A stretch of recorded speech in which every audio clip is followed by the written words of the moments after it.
Hi, welcome to the Healthy Way Vibes. I'm Cyrene. Hi, I'm John. Welcome, welcome, welcome. We're here to address anxiety and depression today. And did you know that the month of May is Mental Awareness Month? So I'm so glad we're talking about it today. And we have a special guest. Her name is Dr. Theresa Peter, who's coming to join us on the show. Wonderful, wonderful. Yes, so Dr. Theresa, she's a certified functional medicine chiropractic physician whose life purpose is to help solve for patients' health issues through balancing their biochemistry with natural compounds such as herbs, vitamins, minerals, neurotransmitters, bioidentical hormones, chelators, binders, phytonutrients, and many, many more. She focuses on advanced testing procedures and an extensive health history to create an effective treatment plan for her patients. She was a research scientist at a pharmaceutical company and has dealt with her own significant health challenges that only improve through natural means. And she's a mom of two beautiful young women, as the owner and director of Health Up Institute, recently called Health Up Wellness Center since 2011. And she's an active lecturer and educator on many health topics, and an international speaker on iodine therapy and its vital role in our health and healing. So, and besides her chiropractic doctorate degree, she has a Bachelor of Science in Chemistry and a Master's of Science in Environmental and Industrial Health from the University of Michigan. She's a lifelong learner with an open mind of combining science with energy medicine. And she's also been trained as a Reiki master teacher and yoga instructor. So let's bring Dr. Theresa on. And Hey. Here we go.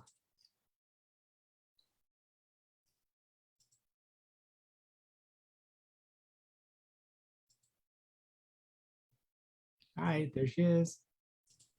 Hi, Dr. Theresa. Hey, hold on, we're coming on. There we go. All right. Welcome.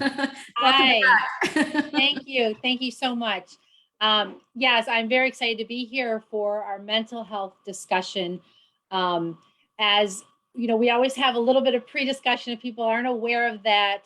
And oh my gosh, it is just so critical for the whole world to become very comfortable with talking about this topic and having compassion for others, because there are many people who, who have some type of mental illness.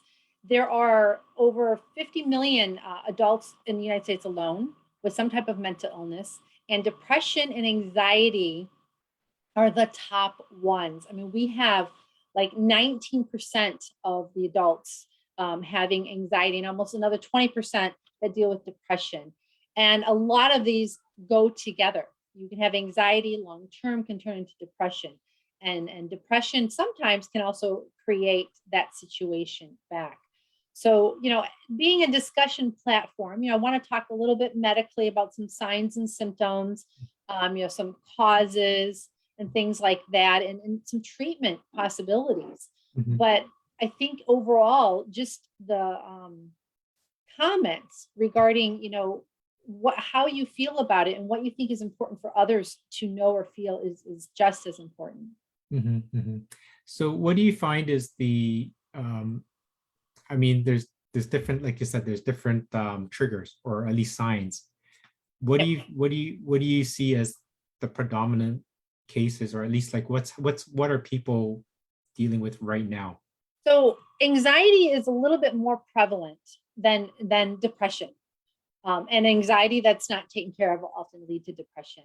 And anxiety is like your sympathetic nervous system being in overdrive all the time, because a little bit of anxiety is healthy. It's good. It motivates us, moves us out of the way. It makes us do something, or it even makes us think more clearly in the moment and have increased blood flow. But when that doesn't shut off, when you have constant ruminating thoughts, being worried all the time, your heart just beating out of your chest and you don't know why, or maybe it was because something happened that morning and it's 3 o'clock in the afternoon and you still feel, your heart racing. You can have shortness of breath. You can have just a constant upset stomach, which that go along with people having loose stools all the time, or frequent urination, or headaches that you just can't explain that seem to be, you can tell that they're stress related. You've been thinking about a bunch of stuff and you actually create a headache from it. The symptoms can vary a little bit between men and women. They both can experience those things. Women can often, in addition to those, just be more emotional, be more mood swings, maybe sad or happy, which a lot of mental health disorders happen together, or they have little pieces of each other. Because you think mood swings, bipolar. You don't have to have bipolar because you have anxiety, but you can have a little bit. Where men, for anxiety and depression, and we'll talk more about the symptoms of depression, but being irritable and angry can be anxiety in a man, but also show signs of depression in the man. So depression, it's taking that stressed out anxiety and they kind of like, boom, you've lost motivation. You are just, yes, that depressed. You can feel sad. Some people don't feel sad, but they have the other symptoms of just like life is blah. Nothing is happy. Nothing is sad. They have no reaction to anything. Some people can't sleep. Some people want to lay in bed all the time. It's a shift. They usually lose focus. They can't concentrate. They lose hope. I mean, when it moves, there's mild to severe, and depression has significant, correlations to your life. And when a little bit starts like that snowball, and it can make things a lot worse when you don't have that ability to open up or talk to other people. Absolutely. So is there an age group? I mean, you talk about men and women, but is there such a thing as, can you find out if someone is depressed or have anxiety at a younger age? Oh, absolutely. What's interesting is most symptoms for both anxiety and depression start before the age of 21. Now, I'm going to go back into that, but the causes, and I'm not going to go into deep, but environmental and genetic, but environmental causes of both anxiety and depression that are things that weren't expected, like a diagnosis, a loss in the family, some tragedy, an environmental disaster. Like we have major tornadoes here and things, or flooding, so there's those causes that kind of can create that anxiety and depression at any point in life. But beyond that, we're not recognizing that less than 21, almost all symptoms start before age 21. So if you already have tendencies to be anxious and to have these depressive tendencies, because again, all those major events that are difficult to deal with, they don't necessarily cause anxiety and depression. There's a normal reaction for grief and change, but then it goes away. But by not being diagnosed before age 21, not recognizing those symptoms, you are much more likely for a significant event later in the life to just send you down the tubes. So it's important to look at, those ages. Literally, the children, they look at from like age 3 to age 17 are considered the children. And the statistics is 4.4% have anxiety. So you think, okay, 4.5 and 100. Well, that's 1 in 25. Most classrooms are, 20 to 30 kids. So there's at least one kid in there with clinical anxiety. And we know most mental health disorders, there's 2 to 3 times as many around than what is diagnosed. So that's anxiety. And then depression is even higher in children. It's 7%. So you're getting almost 2 kids in that classroom that is clinically depressed. I mean, clinical depression. That means they need a major change. They need help. They need, to be evaluated, to get the appropriate care, therapies, nutrition, all different things that we can discuss and further for everybody, but they need that help. So those children up to age 21 it's most likely when that's going to happen, and that is going to affect society, for the rest of their lives. So part of us, having these kind of discussions, it's just bringing that awareness, having compassion, having open discussions, and realizing a mental illness is as significant, if not more, than a physical illness like asthma or diabetes. If there's a kid with asthma in your first grade class, teachers often let other kids know, and they'll talk about the medications in case that kid has to grab it. And the other kids, they'll be more, sympathetic. And even, people will point out, look, Johnny's having an issue. Let's help him. Someone get the medication. Why is that not being done for depression and anxiety? To teach them at that young age to be caring and compassionate would make such a difference overall in everything.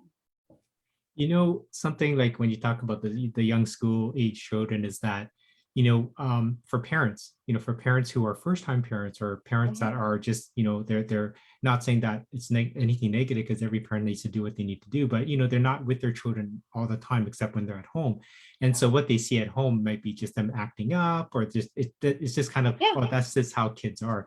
And then they get to the school environment, and maybe there is a specialist or a professional who is working with kids in this kind of environment, and they kind of recognize some symptoms, and then they try to bring it to the parent to say, maybe we should kind of do some testing or something. And the parents are like, no, it's okay. So it's kind of, if the parents don't kind of catch it early, and I had ulcers when I was a kid. I didn't know if that was anxiety. That could be part of stress and everything, but it could just be put off as, oh, they're just dealing with the stress of going from elementary school to high school, but it could be deeper than that. And if we kind of don't catch it early, like you're saying, they're the sponges that can really solidify into their ways once they hit in their early adulthood.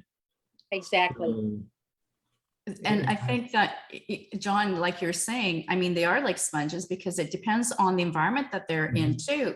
I mean, if they hear your parents screaming and yelling at each other, that goes, and if they're not able to communicate, or they assume everything is about them. We all assume everything's about us, right? But with anxiety and depression, if they're arguing, it's like, oh, what did I do wrong? And exactly. And think about, so when people are anxious, how sometimes, you're like fidgety, you're fidgety, you can't focus, you can't concentrate, you just kind of move from task to task, and then layer that with some depression, the inability to concentrate. That sounds like ADD or ADHD. How many of these kids with looking at another, not saying that doesn't exist, because it definitely does. And there's a lot of testing that is done for that, but why not layer that on with other evaluations for their health, for their environment, that can make significant changes? And so, we're talking about these kids and what they can do. And I want to talk about the causes, because the causes of it will impact for adults, but also what you would do with kids who you might suspect have anxiety or depression, or even just, mild symptoms. What's the background here? So one is genetics, and the other is environment. Environment is our internal environment and our external environment. Now, the genetic piece, in looking up some research on this and some papers, like, okay, maybe I could talk about a certain gene. Oh my gosh, one paper had 13 genes listed. So that is actually a genetic discussion. But the simple way is, has anybody in your family been diagnosed? Mother, father, sister, brother, aunt, uncle, grandparent. And then even if they haven't been diagnosed, do they seem to fit the criteria? Because most adults, it takes 10 years for them to go in to get help. So you can imagine the people who don't go in and get help. If you've noticed a parent or a sibling or an aunt having symptoms of anxiety or symptoms of depression, but they don't label themselves as such because they don't want to talk about it, they truly could have it. And that means you could be at a higher risk for it. But again, genetics or risk factors can be changed by your environment. So the environment is again, that internal and the external environment. The internal environment, especially with children, is highly affected by their parents, because that's their thoughts, their internal environment, what's going through their mind, what food is coming into their body. They often aren't the ones making the meals or doing the meal plans. And so that internal environment, knowing your neurotransmitter levels. Now, you're not going to check that in the kid, but in adult that you suspect that neurotransmitters play a huge part in it. 90% of your serotonin is made in your gut. Up to 50% of your dopamine is made in your gut. And both serotonin and dopamine are your feel-good neurotransmitters. Mhm. So if that gut health is not healthy, if you're not eating, healthy whole foods, if that kid is taking Lunchables and packaged foods, A lot of sugar. that just frozen, oh my gosh, they're not getting the nutrition they could, children and adults, that internal environment, looking at various nutritional levels. There actually are studies regarding trace minerals, and it was adult studies, giving them trace minerals for like 3 months was just as effective of any of the antidepressants. It was wild. And you can look at, vitamin D, optimizing that in adults and children. What are their B12, adults and children? Those all are key in our mood. Mhm. So that internal nutrition, which is driven by the parents for children, that nurturing or lack of nurturing environment, is driven by the parents. So those are really, really critical. That's the inside. The external factors, that can be, of course, what is their house like, their living situation like? Is it not ideal? Is it full of mold, which they may or may not know? Is it a filthy house? And it's, people don't want to say I live in a filthy house, but no, my goodness. I have a family member that works with young children who need care. She has to go into their homes, and what she sees, these people, of course, will think it's normal, but that significantly affects that stress and the health, the exposure. What is their school environment like? Do they have friends at school? Are they having issues or being bullied at school? And that's for the kids. Now, for adults, think about your work environment. Are you happy there? Or do you feel undervalued? Do you feel underpaid? Do you feel inadequate with what you do? Those are all environmental pieces that can put you in that mild depression to severe depression. And that, again, I think I stated in the beginning, but that clinical depression is when you have these feelings, that lack of ability to concentrate, lack of motivation. You do feel sad. Your food or choices eating change, lack or more for more than 2 weeks. I mean, we sometimes have a day or two of it, have a weekend of it, or something, but then you come out of it and you have a whole new look on life. But when that doesn't happen, and then the symptoms of anxiety start occurring, that needs to be looked at. I just want to say, sorry, during menopause, I was depressed and I was anxious, and I didn't know in the beginning how to deal with it. And you're right, it took me a while to figure it out. That was internal, that was a lot of chemical changes as well, right? So you're dealing with that, but then you don't know, this is different. You don't know how to manage it because it is like, why am I feeling this way? And then is this normal? And then you have the environmental that can also pile on top. So what Dr. Theresa is saying, it's a snowball effect. And if we don't have a channel to kind of like, where do we find help? Like, where can we find that relief? Like like let the steam out button, whatever, or let the deflate. Yes. Deflate. Yes. Yeah. Having that social network. And actually for adults, it was shown that having a not good social network, not having friends, being isolated is the number one reason for depression. Wow. So yes, during this time right now, more people after the pandemic, I'm sure, are affected than before, even though it always has been high. But Cyrene, you brought up a great point. Internal disorders that can be happening, whether they're natural, like going through perimenopause and menopause, or something else is going on. You start having a thyroid disorder or an adrenal disorder or a pancreatic disorder, which would be your diabetes, can alter the hormone balance in your body and start giving you these weird signs and symptoms that can lead you down a deep road of depression. But what happens is, again, if it takes 10 years for you to recognize those symptoms, and you think, well, if it's physical, if it's thyroid, or if it's my hormones, of course I'm going to see a doctor. No, people don't. People just let it go because they blame a lot of true physical things that are happening in their body on the mind. And people are not addressing what they're thinking, how they're feeling. And the irony, they address the fact that they're having these horrible feelings or lack of motivation. They can't concentrate and they're fatigued. And we run some blood work. We do, a microbiome analysis. You do a neurotransmitter analysis, an organic acid analysis, and you can see things off the chart. You can say, look, there's physical things going on. And we fix those, things can go back to normal.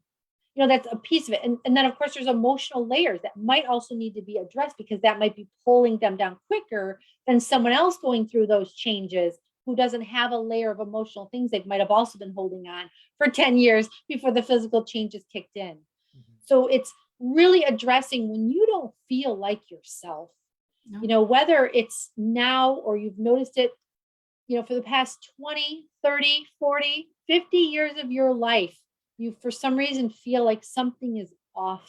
Mm-hmm. You got to talk to someone, and maybe it's just a close friend at first, who that might help and fix it, or you need to talk to your doctor. You might need to reach out to a therapist. And as we all know, if you don't, it can get to a really, really challenging situation, which we need to have more empathy for. It just breaks my heart, when people condemn others for having mental health issues. Well, it takes the 10 years, right, Cyrene? Like, it takes a while because people don't feel it. Like, they think it's just a part of normal growing up and stress and anxiety. And, like you said, in short little bursts, it's part of life.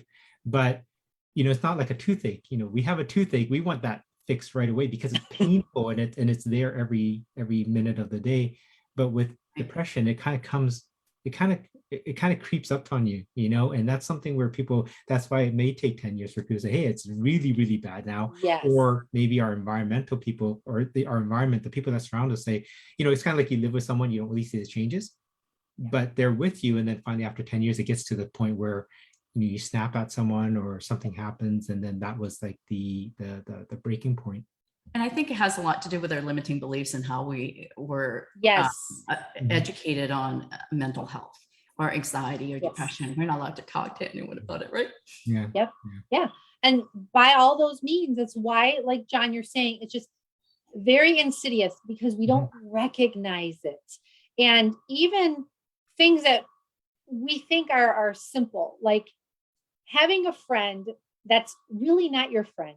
They're a frenemy because you don't have boundaries and they're really sucking your energy, or a family member, a brother, a sister, an aunt, or a mother or father, they're going on. Or what's more significant, and it does go both ways, and we're seeing some of this in the news, but domestic violence, one partner, the other partner, or both, a very ill relationship between the two. And a lot of times it can start slow or can be violent at first, but people tend to, again, not address what's going on, and it will lead to a mental illness, if not worse. All these things, it's about communication and compassion for everybody, and for all of us to be able to talk about any symptoms that we're having or any issues that we're having. And like you said, our limiting beliefs are key.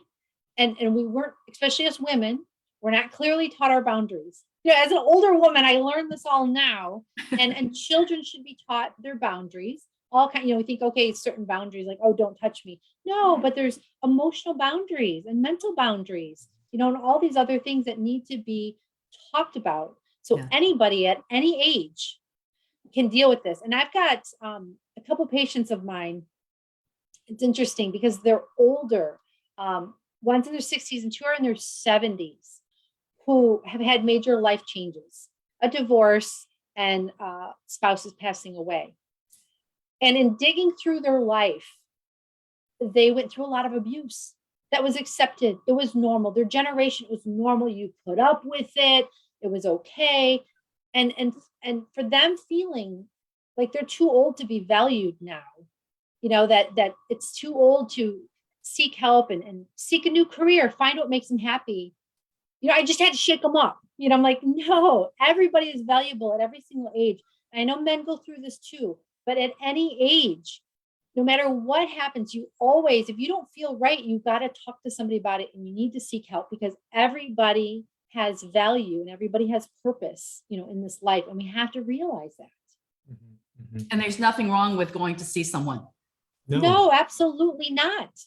There's nothing wrong with, even calling a number, a 1-800 number, in the United States, it's the 1-800, I'm going to say it, the 662-4357 number, or any other hotline. And I want to say also here in many areas, they have 988, which is like a 911, but 988 for mental health. And it's more in the larger areas right now, but it's supposed to go nationwide here in July.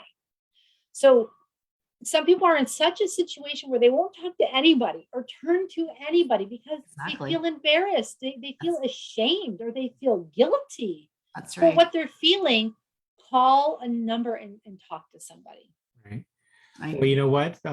Coming to the end of the show, but again, everything that we've discussed on the Health Way Advice, we just want to, we want to make sure that, if you do have some medical, we're just here to talk about healthy topics, but do consult with your health professional, your specialist, if you're on any kind of topic we're talking about, just to make sure that you get the care and the support that you need, because we're not here to, again, diagnose or recommend anything that is against your health professional and your healthcare provider. But going back to your 988, I mean, if they're creating this nationwide call center, that shows how prevalent this issue is. If they're going to devote it, I mean, in Canada, Cyrene, I think we have the same thing.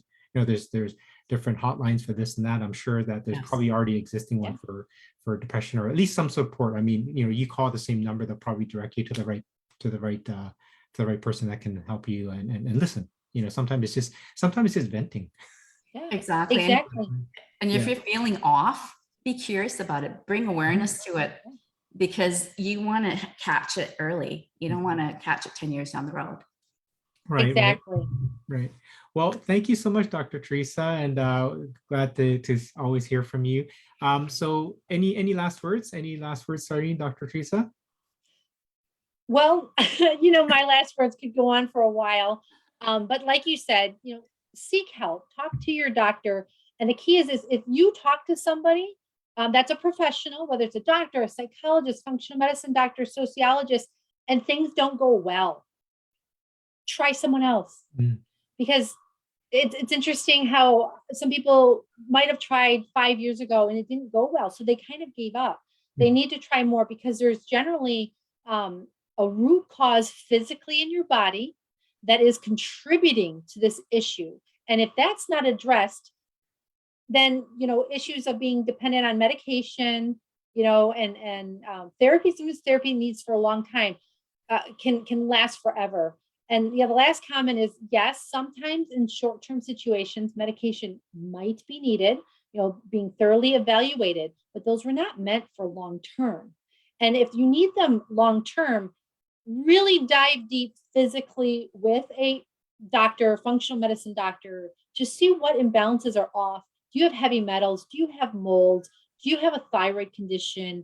Do you have a gut dysbiosis, something else going on?